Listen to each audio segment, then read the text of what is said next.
안녕하세요. 서울수면위원회 홍일희 원장입니다.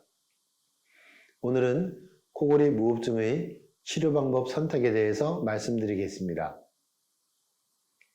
코골이 무호흡증을 진단하고 나면 치료 방법에 대해서 고민하게 됩니다. 당장 적극적으로 치료를 해야 할지, 아니면 체중 조절 등 시간을 두고 서서히 조절을 해야 할지를 고민하게 됩니다. 또한 수술적인 치료가 필요할지, 아니면 내과적인 치료가 효과적일지를 고민하게 됩니다. 따라서 오늘은 코골이 무호흡증의 치료 방법에는 어떤 것이 있으며 어떤 절차를 통해서 결정하는지를 말씀드리겠습니다. 가장 기본이 되는 치료는 생활 습관의 개선입니다. 비만 관리, 금주, 금연, 수면제, 안정제의 복용 제한, 규칙적인 수면 습관 갖기, 수면 환경의 개선 노력, 즉 적정 온도 및 습도 유지, 빛의 밝기 조절 등이 있습니다.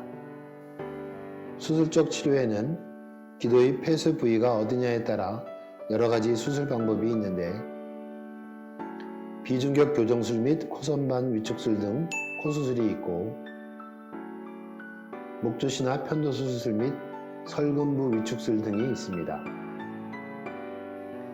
이러한 연조직 수술 외에도 골격계를 포함한 이설근 전진술, 설골 이동술 및 기도 전체를 재건하는 양악 전진술 등이 있습니다.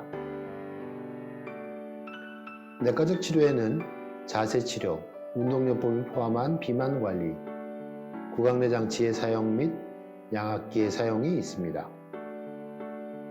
아직 입증된 약물 치료는 없습니다. 이 세 가지 범주의 치료법 중 환자에게 어느 치료법을 선택할 것인가는 다음과 같은 과정을 따라 결정합니다. 문진과 설문지 및 수면 다운 검사를 통해 심한 정도를 파악해야 합니다.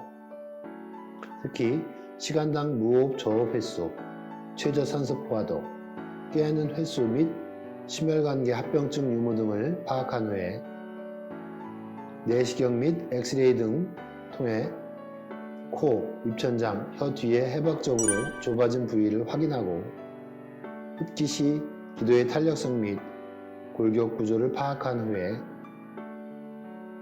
환자의 건강 상태 및 환자의 선호도에 따라 내과적 치료를 할지 수술적 치료를 할 것인지를 결정하게 됩니다.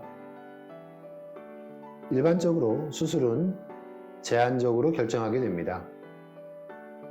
해부학적으로 기도가 좁은 부위가 확실하고 옆으로 누우면 호흡장애가 개선되는 자세 의존성이 있는 경우면서 수면다운 검사상 중등도 이하의 호흡장애가 보이고 무호흡 저호흡증의 기간이 길지 않고 산소 포화도 감소가 많지 않은 경우, 나이가 많지 않은 경우면서 환자가 원할 때 수술을 결정하게 됩니다.